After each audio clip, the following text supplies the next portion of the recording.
Hi, I'm Daniel Lucas, and welcome to Abstract Essay, where ideas take shape, thoughts find depth, and every conversation explores the art of thinking beyond the obvious. And today I have my special guest.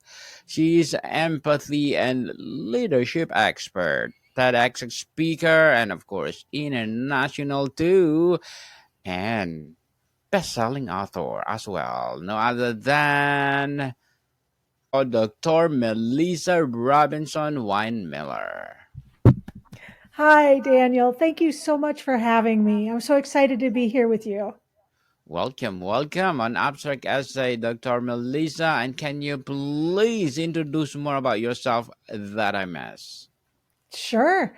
I was a musician for a long time. And after some of what I saw in the business there and what I saw doing some consulting afterwards, I started asking a little more about emotional intelligence and especially empathy. And I decided it was so important and it was something that we were missing so much that I threw myself into studying it. And I'm finishing up my second doctorate. This one's in interdisciplinary leadership.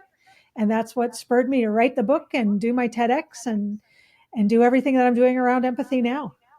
Yes. Thank you so much for sharing your knowledge and wisdom to the world. Dr. Melissa, keep up the good work.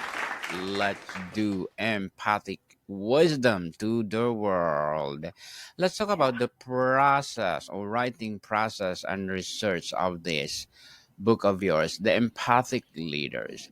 The book is likely sits at the intersection of neuroscience, psychology, and business strategy. How did you approach researching and synthesizing these different fields?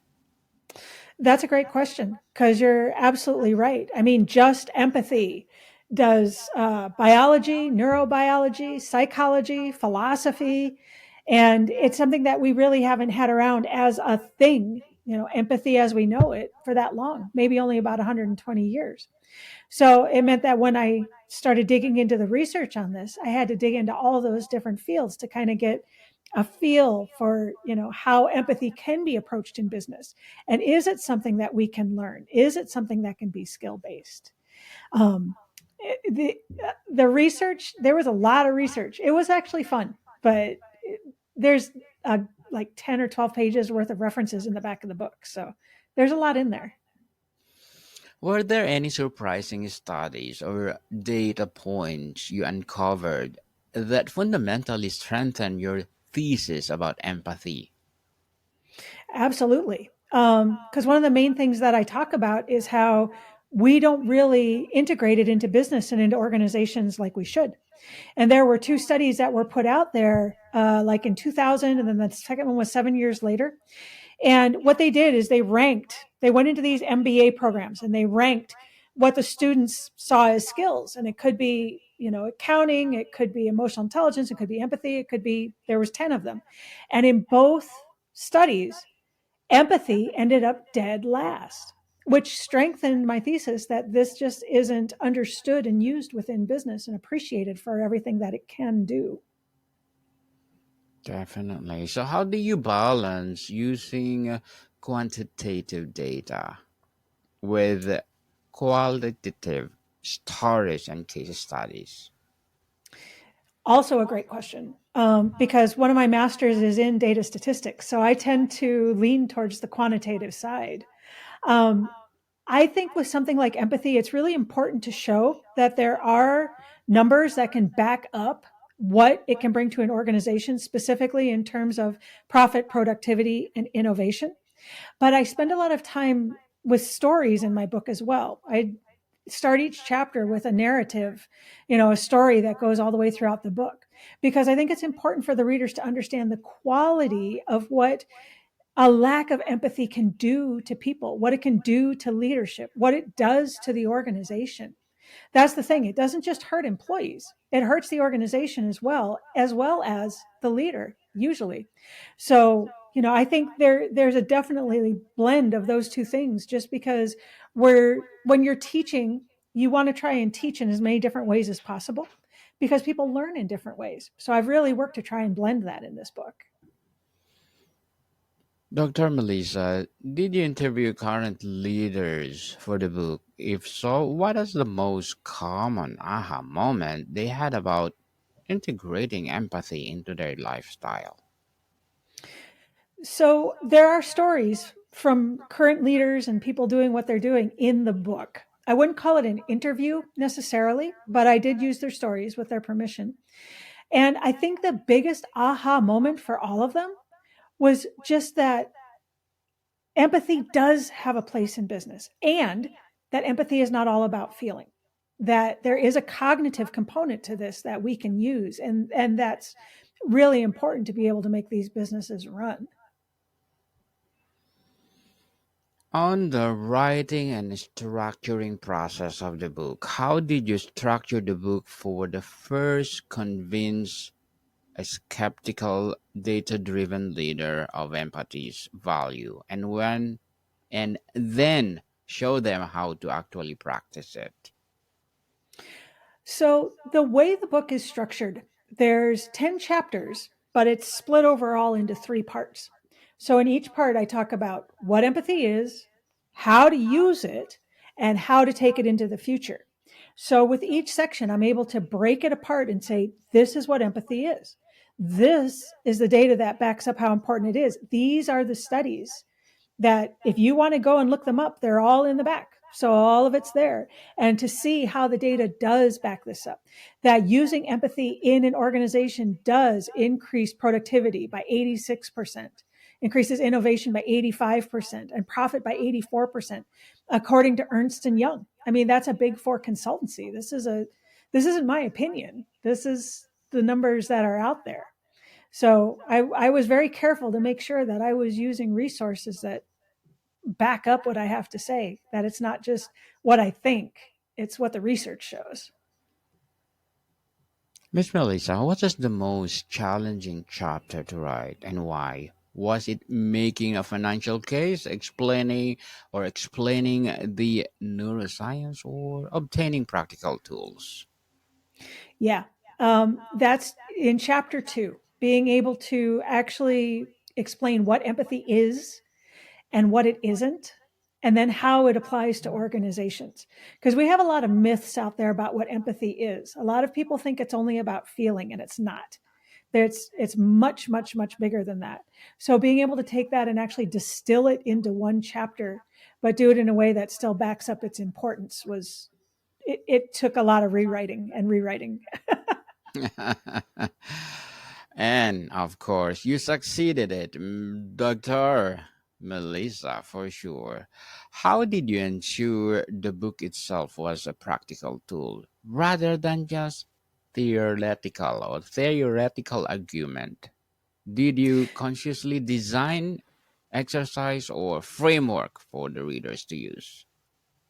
Yes. And the way I know is I've actually run everything that I teach in the book with my clients. So I've actually run it in the field. I have it backed with case studies. I have it backed with actual positive things that people have gotten out of this book in their work. So it's not just a book. It really is a manual. My framework is in there. There's some graphics in there, different tools that I use while I'm teaching, including empathy mapping and the Johari window. So really, if someone wanted to begin to instill empathy in themselves and in their organization, everything they need is in there, at least to be able to make a good start. Definitely. Totally a manual, people. Was there a key concept or section you struggled to simplify for a broad audience, and how did you finally crack it? That was chapter 2 again. I mean, being able to take a subject like empathy and break it down into one chapter in a way that it's understandable, but also points towards these organizations and has all of the analytics to be able to back it up. It wasn't easy. The thing that I did do is I ran it in front of a lot of my clients and people that do work with empathy and had them look at it as well to be able to say, yeah, this is exactly how this comes together. When we worked with it here, you maybe left out this little part, or maybe this part could flow a little easier into the next part. One of the best suggestions I got was to talk about not just what empathy is, but what empathy is not. And I included that in the chapter. And I think it really helps make it a little more understandable as opposed to just kind of a fluffy concept. Dr. Melissa, on the personal journey of writing, how did writing this book change your own perspective on leadership and empathy? I think the biggest change that it made in my perspective was just to back up what I already thought. I already thought that you could use empathy in leadership and that it probably had a good place. But the more I got into the research and the more I worked through it with my clients, the more I became convinced that not only does it have a place, but it should have a place. And that I'm not the only one saying it. The quote from Steve Payne, who is the vice chair of the Americas from Ernst and Young, is that empathy is no longer a nice to have, but the glue and accelerant for the next era of business. So really, I'm picking up the threads of a lot of what these people in big business are saying and trying to just condense it in a way that my readers can pick it up. Did you have to practice your own principles of empathic leadership with yourself or during the difficult phase of the writing process? Yes, I because as I say in the book, it's a practice. So it's something you have to do every single day. I compare it to being a musician because that's what I was. Practice is something you do every single day so you can get better. Performance happens one time. Practice is a lifelong pursuit. So yeah, I practice it just as much as I suggest my clients do. Interesting, Dr. Melissa. Interesting indeed. So, what is your biggest personal vulnerability in putting this argument out of the world? And how did you overcome it? The hardest part of this book and the biggest vulnerability is that I do use my own story in this book. I had a very difficult situation um, in the position that I was in as a professor. I had an assault from one of my colleagues and then was met with very unempathic leadership. And I actually start each chapter with a little bit of that story, not to necessarily put it out there, but to show the damage that this lack of empathy can do to people to the point that I eventually lost my career. And putting that out there was very difficult, is still very difficult, but I think it's necessary because I think it needs to be shown just what kind of destruction this causes. Dr. Melissa, as empathy and leadership expert, TEDx, and international speaker, what are your short term and long term goals? So, short term, right now, I've actually already started on book two because, why wait? I have some speaking coming up here soon. I'm still doing my coaching and consulting business. And I'm just trying to get out and talk as much as possible about this subject, which is why I appreciate hosts like you having me on. Long term, I'd like to actually start an Institute for Empathy Innovation. And that's like 2 to 3 years down the road.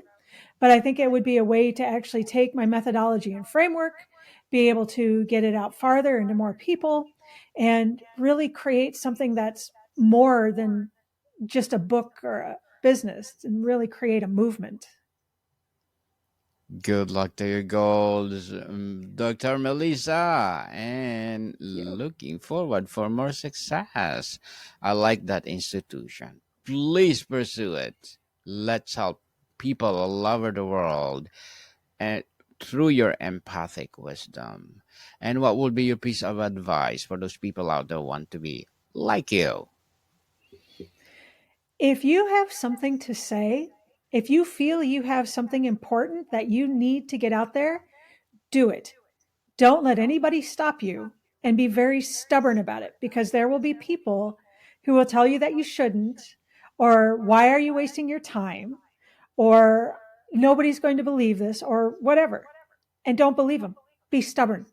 Dig in and say what you have to say. Yes, be stubborn people in reaching your goals. Mhm.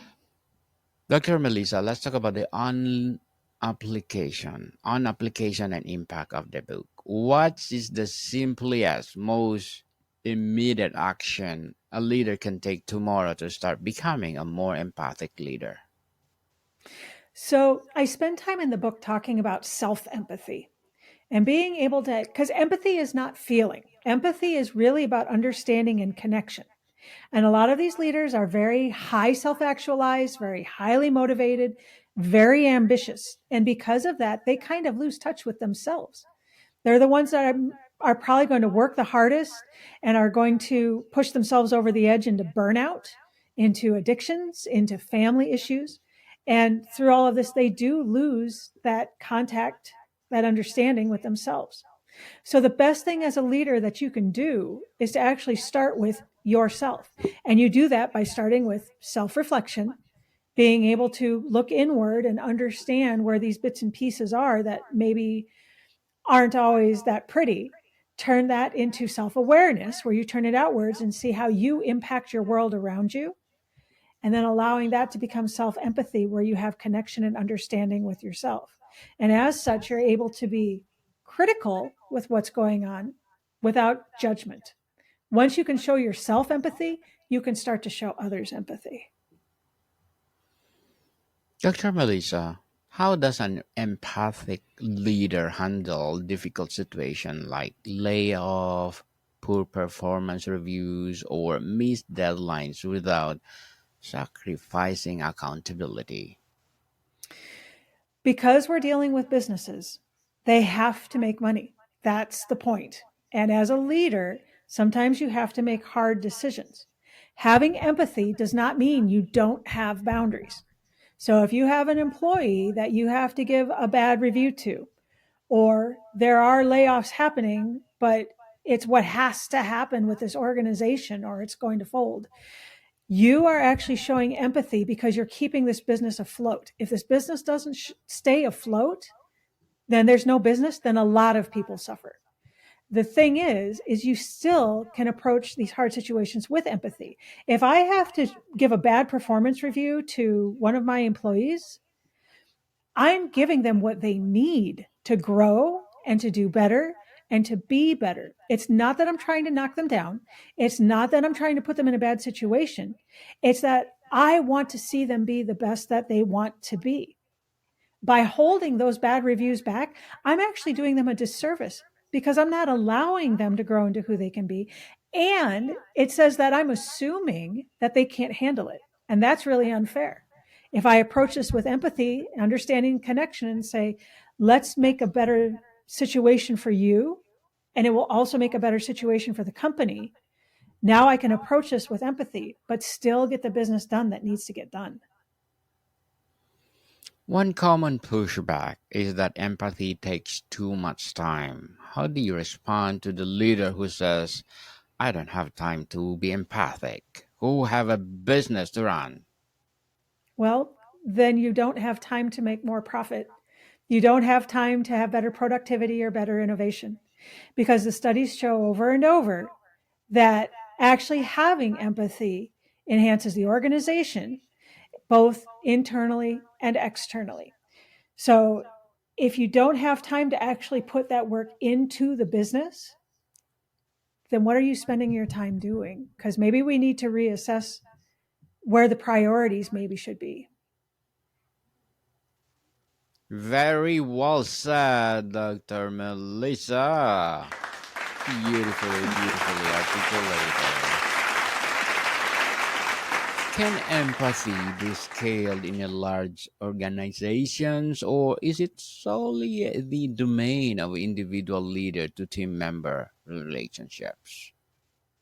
It can be, but there are certain things you do have to keep in mind because empathy works better human to human. When we start dealing with empathy with large groups of people, sometimes it's not as easy to get a hold of because our minds, the human brain, kind of loses that connection when you deal with groups of people. There's a quote from Joseph Stalin that one death is a tragedy, but a million deaths are a statistic. And it's a horrible quote. But the point remains that that's just how our minds work. We have a hard time when we're actually considering groups of people. So as long as you understand that and know that you're going to be using cognitive empathy, which is the one where I logically understand where you're at or I understand what you're feeling, I just don't feel anything, you can definitely scale it up and use it. But it is a little different way of approaching it. Miss Melissa or Dr. Melissa, on the future of leadership, how do you see the role of empathy evolving in the future of work, especially with the rise of remote teams and AI? I actually see empathy and things that create human to human connection becoming more important. AI is a great example because empathy is about connection and understanding, which is something that AI can't have. It cannot connect. It can't. It's an algorithm. So the more we have things out there that can't connect, even though it can mimic it like it does, the more we need to actually have the real thing where people are connecting and are understanding. And the people who can actually harness this as a skill and use it and understand it are going to be the ones who can really lead the charge for the future of leadership. Remote work is another one. We can still connect and understand, but we need to understand that we're doing it at a little different level because we may not have the physical proximity that we used to have, but we can still connect and understand. And in fact, it's even more important because I'm not just going to see people in the hall or in the kitchen or at the water cooler. So creating that connection and understanding becomes paramount to the success of these organizations. Dr. Melissa, before we wrap up our discussion for today, I'm inviting you to please do listen to my other podcast, people. My other podcast, because my abstract essay is already in fifth season, abstract poetry in second season, and my book 101 review in fifth season too, comedy 101 in second season, and my food 101 in fifth season as well, geography 101 in fourth season, and my baby podcast, law 101, and mental health 101, love letters in its third season, and movie 101 review and music 101 in fourth season, and Science 101 and Sex 101 in its first season. Please listen to them wherever you listen your podcast. So, Dr. Melissa, if you could leave every readers or watching people right now with one fundamental shift in mindset about leadership, what would it be? That I think as leaders, we understand you're not going to create this sudden paradise where everybody has empathy all the time. But if you could increase your empathy by 5%, just 5%, can you imagine the change that we could make in the world? Definitely. Miss or Dr. Melissa Robinson-Winemiller, thank you so much for your empathic wisdom. We salute you. Please continue empowering our world through your empathic wisdom. So can you please invite our listeners to support your book? Absolutely. You can catch me at my website, which is EQ via Empathy, on any of the social medias, or it's sold at Amazon, at Barnes & Noble, or wherever you find books online. Yes, people, let's support Dr. Melissa Robinson-Winemiller, because if you support her, for sure, more and more and more empowering empathic wisdom to come. So, Dr. Melissa, thank you so much for your time. Thank you for having me. This is wonderful. More to come, people. See you soon.